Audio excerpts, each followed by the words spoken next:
The Cleveland Browns cannot leave draft weekend without finding a new lead running back, plus two other positions they must come away with on draft weekend. We'll talk about them coming up next on the Locked On Browns podcast.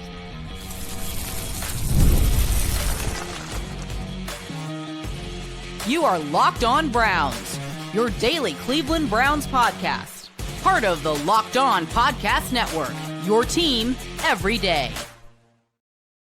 What's up, Dog Pound? I'm Spencer German, your host of the Locked On Browns podcast, and proudly covering your Cleveland Browns each and every single day in the land and on the road. The Browns absolutely, positively have to find a new running back in this year's draft.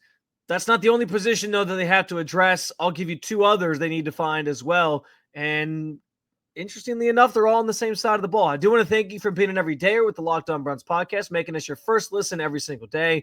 Remember, you can find Cleveland Browns content with Locked On Browns every week, Monday through Friday, guaranteed, plus bonus content on some weekends or throughout the week as well, and it's all totally free to you. All you got to do is hit that subscribe button wherever it is that you listen to your podcast, and, of course, the Locked On Browns YouTube channel. You can get involved in the show by sharing your thoughts on anything we discussed today in the comments section. This is your team, so be part of the conversation every single day. And, yes, aside from quarterback, which is clearly the biggest need that the Browns have. And we don't know yet how they're going to address that. It seems like they're less than likely to take a quarterback at 2, and that's okay. That's understandable. We've already rehashed all those conversations. But aside from quarterback, we're taking that out of the equation because everybody knows quarterback is the biggest need of this team, obviously, even with the addition of Joe Flacco last week. So taking that out of the conversation, running back is easily the Cleveland Browns' biggest need in this NFL draft. And I know there's people are going to throw other things out there, receiver. There's probably some positions on defense that people are going to look at. I have 3 positions for you that are all on offense that I think are the most pressing things the Browns have to come away with in this draft that we'll get into. But I'm starting with running back because I do think that is the biggest need of this team. Now, here's the thing. Like, if you look at the state of this team right now, look at the moves that they've made. They made some moves in the trenches. They've signed some linemen. They've signed some defensive linemen. They've re-signed some guys like Devin Bush, like linebackers. So they've made some moves at certain areas, but there's certain areas they've completely neglected to address. The biggest one of those is obviously the running back position. They haven't signed a single running back during this offseason of consequence, a single running back that feels like they're going to get a chance to sort of be a part of this room. And so we can already get the sense that the Browns are basically telling you that they are going to be taking a running back or multiple in the draft next week and sort of rebuilding their room that way. Now, there obviously is still the chance that they re-sign Nick Chubb at some point. Maybe that comes down this week. Maybe that comes down after the draft. Who knows? But that is still a very real possibility. But I think everybody understands at this point, like if you're re-signing Nick Chubb now at this point in the offseason, it is strictly a move of, hey, we love Nick Chubb. He's the heart and soul of this team in this town. We want to bring him back. We think he can still give you something, but there's no way they're re-signing Nick Chubb because they would have already gotten a deal done. There's no way they're re-signing Nick Chubb to be the lead feature back of this team and that they believe he is that for them, that he can still be that workhorse back that he used to be after coming off of 2 straight seasons where he suffered season-ending injuries. And so running back remains this team's biggest need outside of the quarterback position. They haven't addressed it yet this offseason, and so they have to find some answers there in this draft. Now, a couple things here. It is a deep class, so you can find talents in the 3rd round, maybe even the 4th round, but if they wait beyond that, and unless they do believe Nick Chubb is going to return to form, which I find hard to believe at this point, or they're just going to ride it out with running back by committee. Like beyond the 4th round, I think is where things are going to start to dwindle just based on how the board is going to fall. Now, that's not to say you still can't find some talents later. I just am sort of I'm just sort of subscribed to the idea that most of the top names and the guys that that everybody feels the most strongly about are going to sort of be picked over by the time you get to the 4th round. But it is a deep group, which is why I honestly could see them maybe taking 2 guys. But listen, 4th round, you could end up with somebody like Jaden Blue. You could end up with somebody like Donovan Edwards that people feel pretty good about. You could end up with somebody like Damian Martinez, later on in the draft that gives you a chance to be competitive out of Miami. So there are plenty of options. But and I've sort of recycled or talked about like my favorite names. You know, at this point, I love Quinshon Judkins. He reminds me a lot of Kareem Hunt. I don't think he's going to be an option for the Browns because I could see the Browns taking one early. Like I could see the Browns going running back to 33 because it is such a high priority. But I think it's dependent on who's there. Like if Amarian Hampton falls out of the first round, absolutely, I think he's in play at 33 because he is that talented of a player. He's being projected, I think, as a first rounder in most mocks, and people have him going in the first round. But if he slips to 33, I think you run to the podium and take him. Like that seems like a no-brainer to me. So depending on who falls, I think there's a chance they end up with somebody like that at 33. I still don't think they're going to force the issue, though, because the class is so deep.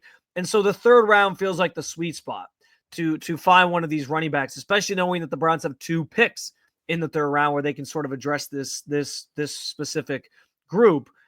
Maybe it's 67, maybe they wait and it's in the 90s where they draft. But I'll say this, like Caleb Johnson is a guy who could be there at 67 at 67. I'd love him. He's done a lot of outside zone stuff in his days. I think Trayvon Henderson is another one that fits. He's a solid third 3-down back that can do a lot of different things. And he's so athletic. But again, there's so many names even later. I mocked this week somebody that I don't think has gotten enough love in this class, and DJ Giddens out of Kansas State.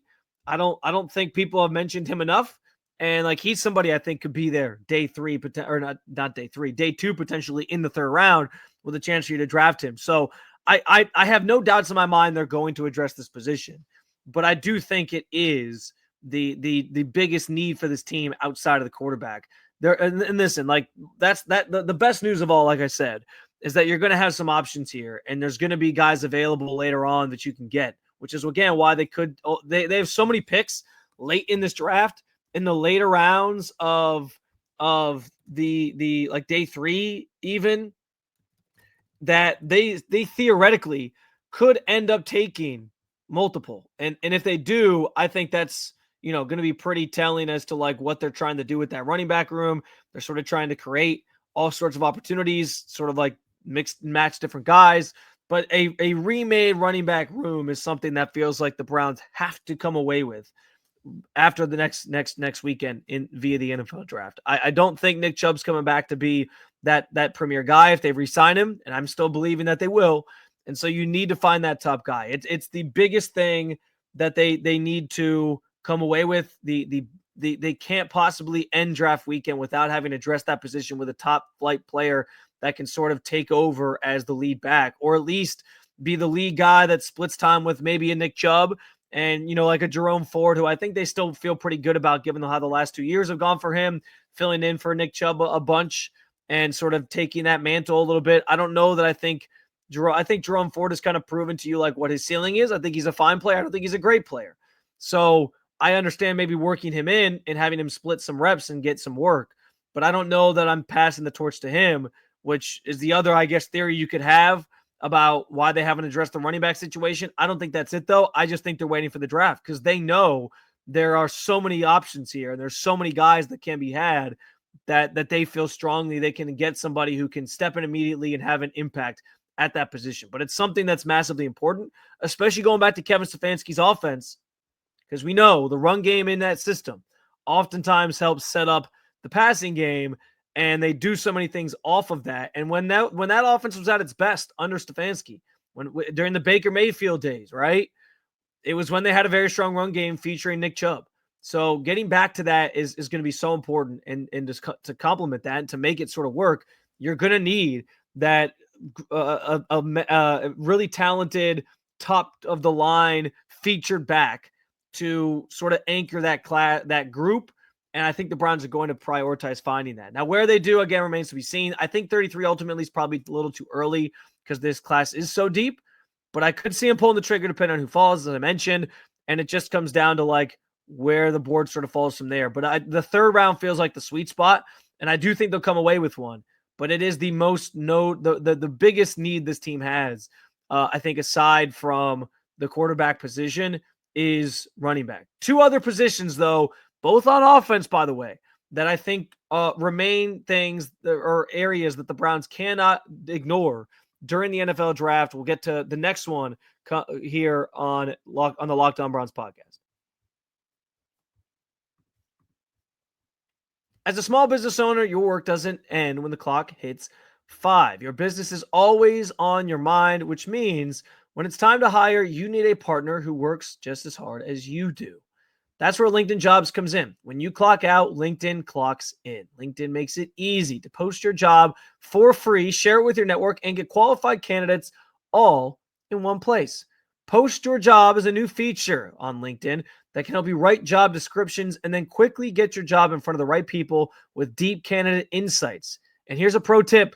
Add the hashtag hiring frame to your profile to double your reach to qualified candidates. No wonder 72% of small businesses say LinkedIn helps them find high quality hires. Post your job for free at linkedin.com/lockedonnfl. That's linkedin.com/lockedonnfl to post your job for free. Terms and conditions apply. Today's episode is brought to you by Epicor. Every team knows the value of hard work, of taking pride in what you build, and practicing every detail to get the best results. But no player, no matter how amazing, can do it all alone. Working together makes getting the win easier. At Epicor, the all-stars are the hardworking manufacturers and distributors who create and deliver the things we all need, from aerospace to electrical to medical devices.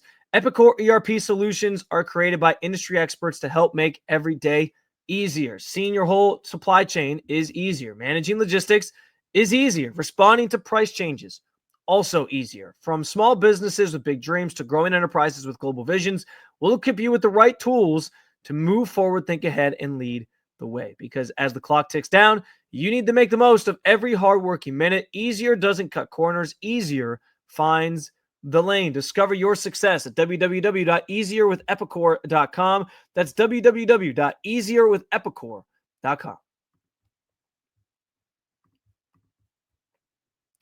All right, so the second position that the Browns must come away with on NFL Draft Weekend, they must address, they must get figured out, is tight end. And I know that might be surprising to some people.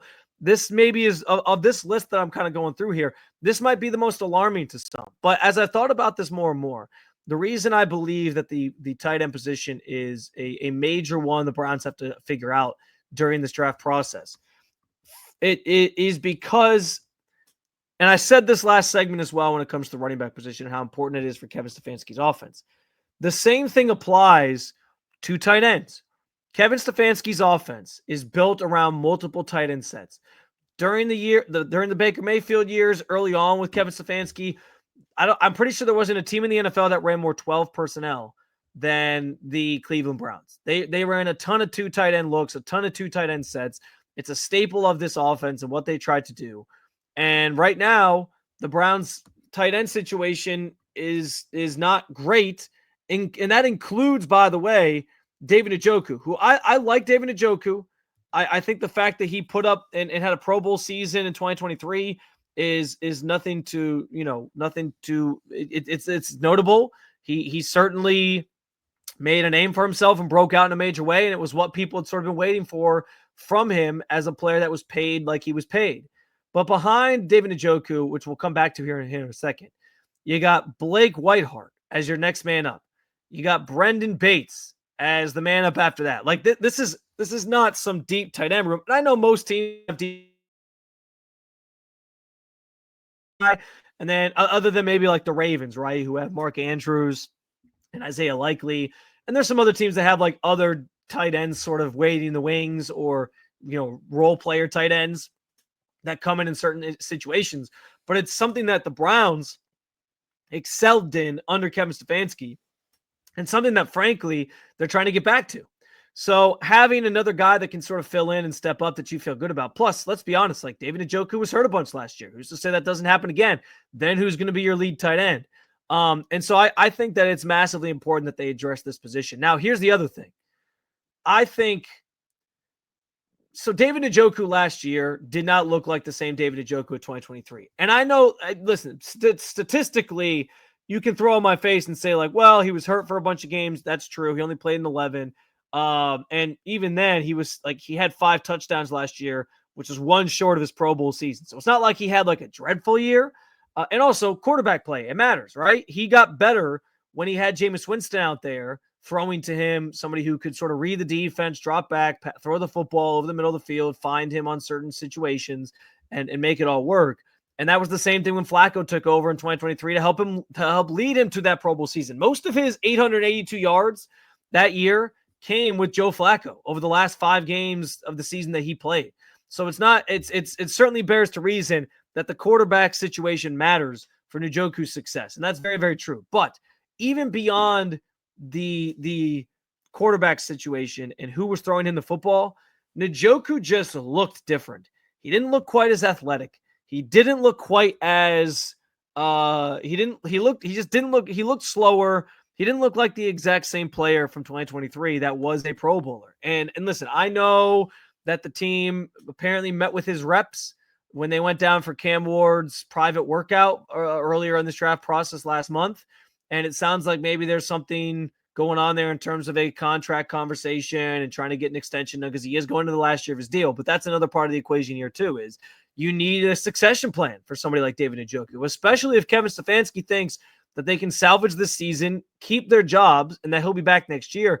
Who's your tight end going to be? Because as I said, tight ends are immensely important and valuable in this offensive system and in this offensive scheme. So I just think this one's up there on the list in terms of finding somebody to sort of take the reins from David Njoku, whether he's here or not, and also just be kind of that next man up at the position as David Njoku continues to get older and, quite frankly, not look like the same player that was a Pro Bowler as recently as 2023. And I get it. He'll be 29 going into the season, so he's still on the right side of 30.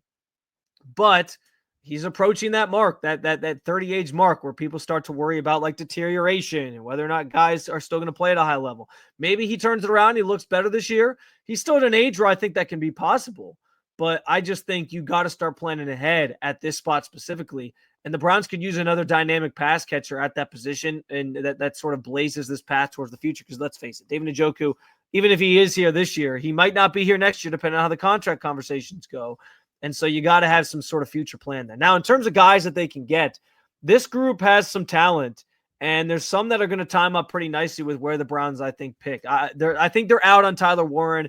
I just don't think there's no way they're taking a tight end in the first round by my estimation. And so I don't think he's going to be somebody on the table for them. Same thing with like Colston Loveland. Maybe Elijah Arroyo. If he slips into the second round, the Browns can maybe get involved there, especially considering they seem to like Elijah Arroyo. I believe they had him in on a pre-draft visit. So that's somebody that they seem at least interested in, and somebody who is a very refined route runner. I think he fits the billing of like what Kevin Stefanski looks for in a tight end. And so I think he's on the table. Terrence Ferguson out of Oregon, I think, is another guy that they have potentially shown some interest in. Gunnar Helm from Texas is another guy that I think could fit for them as a third-round pick. And then there's the other one that I'm really interested in and intrigued by is, of course, Harold Fannin Jr. Everyone's been talking about him during this pre-draft process coming out of Bowling Green. You know, there was some, I think, academic reasons why he wasn't highly recruited to go to a bigger program, but he was a star, man, in the MAC at Bowling Green. And he's a Canton native, so it's a local story. Sort of would be a fun one to get into if he were to get drafted here, and he'd be close to home, sort of playing for quote unquote his hometown team, if you will, being just south of Cleveland, but still part of Northeast Ohio. So listen, I think he's somebody who seems to be going late third, early fourth round in a lot of mocks, and so that puts the Browns in a perfect spot, picking where they are. Where obviously they have that pick in the 90s at 94, the Bills pick, and then they pick at 104. Like they have a 10 pick span there where they can get involved, maybe consider Harold Fannin Jr. if he's there. But I do think tight end is something they are going to look to address. And I do think those are some of the names that are just some of the names that are potentially on the table for them as they sort of think through what they want to do. But yes, I believe that the tight end position is another one that the Browns absolutely positively have to come away with, have to address in the NFL draft coming up next week. That brings us to our third and final position that the Browns have to address have to come away with in the draft on coming up next weekend. We'll talk about it coming up next here on the Locked On Browns podcast.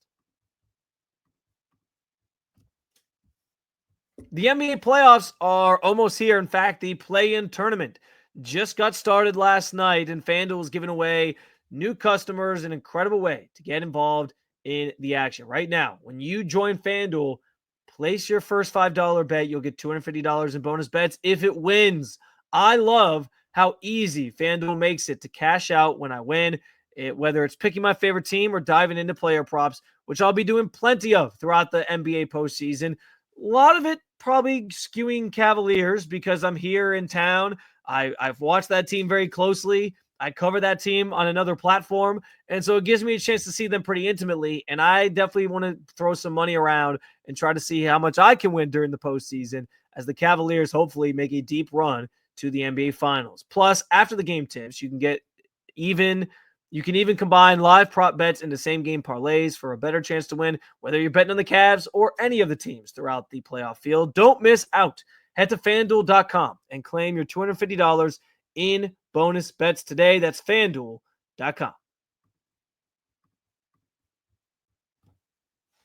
All right, running back, tight end, a third position that the Cleveland Browns absolutely positively have to come away with some player at some point in the NFL draft next weekend. I'm staying on the offensive side for this, and that might shock some people. And I'll give you a disclaimer at the end here of another position I considered, but I'm going offensive tackle here, and I thought about not including offensive tackle, and then as I was thinking through it, it hit me like, no, this is more important than I'm probably making it out to be. Because here's the thing, like, they signed Tevin Jenkins, they signed Cornelius Lucas this offseason, two guys who have some versatility, can play different. Cornelius Lucas has versatility because he can play. He's kind of a swing tackle. He can play either side. Tevin Jenkins has versatility in that he's played pretty much all across the offensive line. So you can slot him in anywhere, and that's clearly something they valued.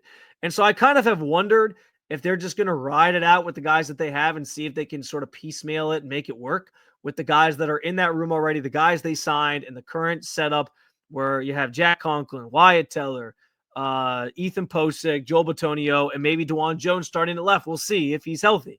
But I've wondered about that. But here's the thing. Like, this team has to be thinking about the future on the offensive line as well as this year. And it's never going to hurt to address the meat and potatoes. And what I mean by that is like the trenches is considered the meat and potatoes, right? It's the area of it's not the sexy picks. It's not the sexy part of football, but you need those guys to establish a lot of what you want to do on either side of the ball. And so offensive line, I mean, this group was a mess last year, and we're a couple years removed from it being one of the better units in football. Maybe part of that was Bill Callahan related. But I think now you're at a point where you're starting to see a dip and you're starting to see this group age. And I know, like, last year they drafted Zach Zinter. They're trying to get a little bit younger there.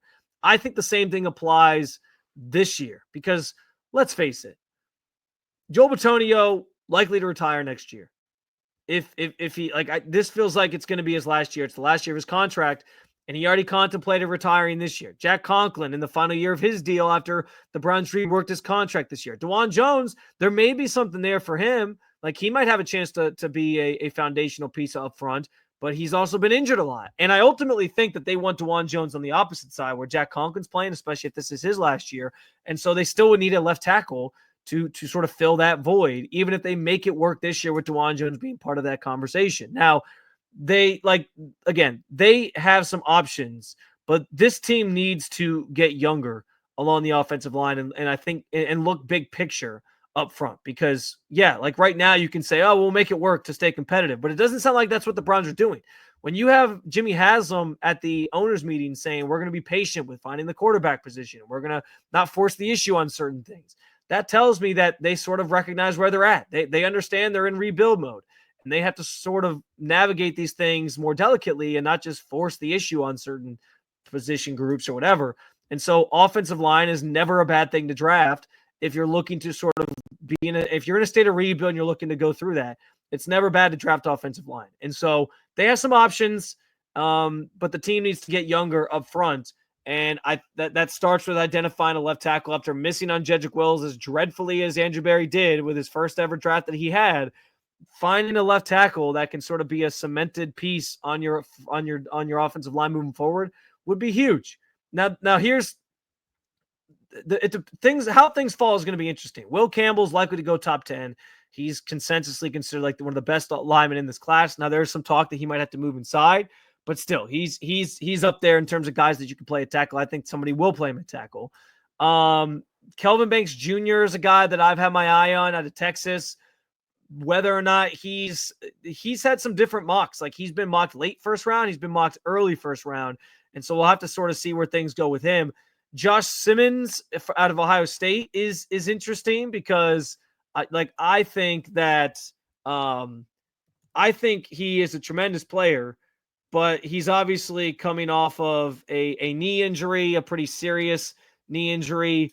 And so basically, like, you're letting him kind of heal up. And do you want to bring in a guy that has some injury issues with an offensive line that's already had plenty of injury issues over the years? Josh Connerly Jr. is a guy that I mocked to the Browns just this past week, as I talked about on Monday's show. So there's a chance that he could be there at 33, and maybe he, again, meat and potatoes, if that's the focus, you could get him there and sort of find somebody to potentially cement that spot moving forward. I'm really intrigued, by the way, at the idea, speaking of Ohio State players, Donovan Jackson as a guard, he kicked out to tackle, obviously, during the Buckeyes run of the national championship, and he showed some promise there. There are people talking about him as a left tackle in the NFL. And so if that's something that comes to fruition, I'd be all about it. He might be somebody who's available to you second round, maybe third round, but I don't know if he slips that far. So he could be in play. I also like Cameron Williams out of Texas. Granted, he's more of a right tackle, and I don't know if the Browns want to go back to putting somebody who primarily wasn't a left tackle, trying a right tackle, a left tackle again, the same way they did with Jedrick Wills. But there are some solid options. This isn't the deepest offensive line class by any stretch. And so it's something you probably want to address earlier rather than later. And that's honestly why I feel like the Browns could end up going Travis Hunter and then tackle at 33. And I think people would be sort of annoyed by that because, again, it's not the sexy pick. But depending on how these when the run on quarterbacks goes, if it doesn't go until the third round and they can wait, they might wait to get somebody like Jalen Milroe or Tyler Shuck or whoever. We'll see. But I do think offensive line is very much in play with the 33rd overall pick. Now, the reason I don't have any defensive positions on here, and I find this I want to give you this disclaimer because I did consider defensive end, which I do think is still something the Browns need to address and a need for them on top of safety, but I'm kind of reserved to the idea that they're going to take safety later, which we'll talk about on a later show probably this week.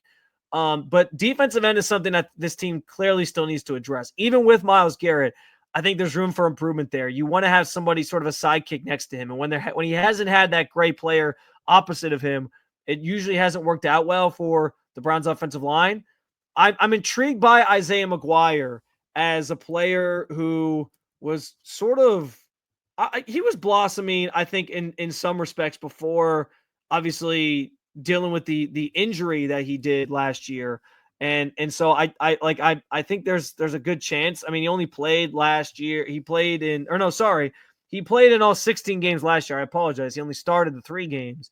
But like he's a guy who I think is showing some promise. He had 2.5 sacks last year.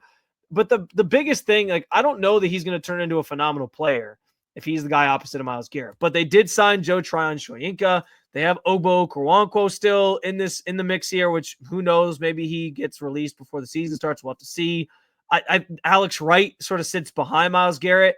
And let's face it, like Andrew Berry and even Jim Schwartz come from this school of the Philadelphia Eagles, where the Eagles basically send at you like guys in waves. They don't ever, like their defensive line. Yes, there are sometimes some household names on there. I think the last time they got to the Super Bowl, you had your Fletcher Coxes and you had some really good players that everybody knew. But this past year, it didn't feel that way for the Eagles. Like it did not feel like the Eagles had all these household names up front anymore. Other than like, yes, you have Jalen Carter and Jordan Davis as your defensive tackles, guys that obviously have built, solid resumes as younger players coming out of Georgia.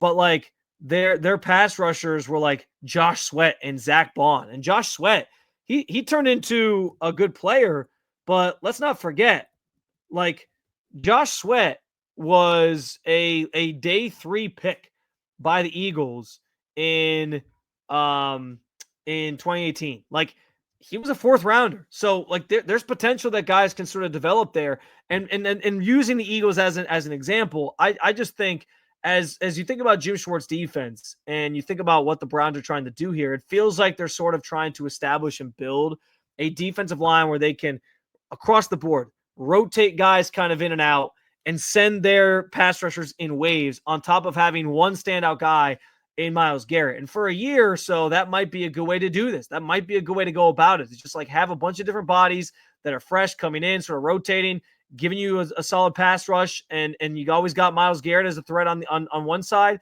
and you just kind of go from there. And that's on top of the fact that like they added Malik Collins this offseason, who I feel really good about after moving on from Dalvin Tomlinson.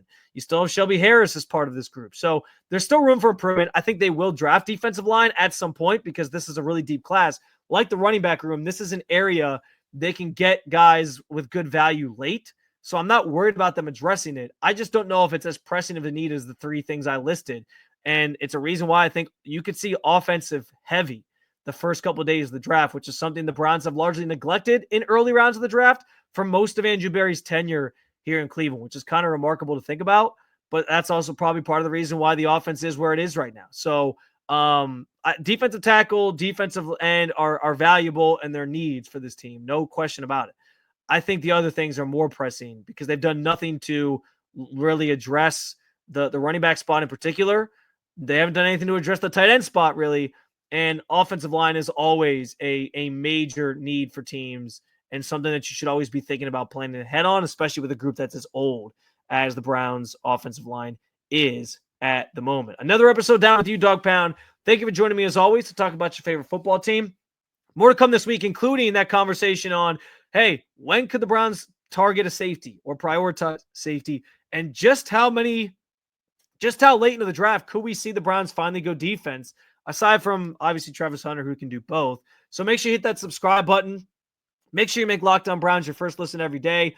For your second listen, check out our Locked On NFL Draft Show, which is putting out the mock draft episodes now. I think the first one just dropped with picks 1 through 5 yesterday. So check that out, or you can keep it local. Check out Locked On Cavs or Locked On Guardians. Thank you for being an everydayer at the Locked On Podcast Network. I will talk to you again real soon, Cleveland. Peace.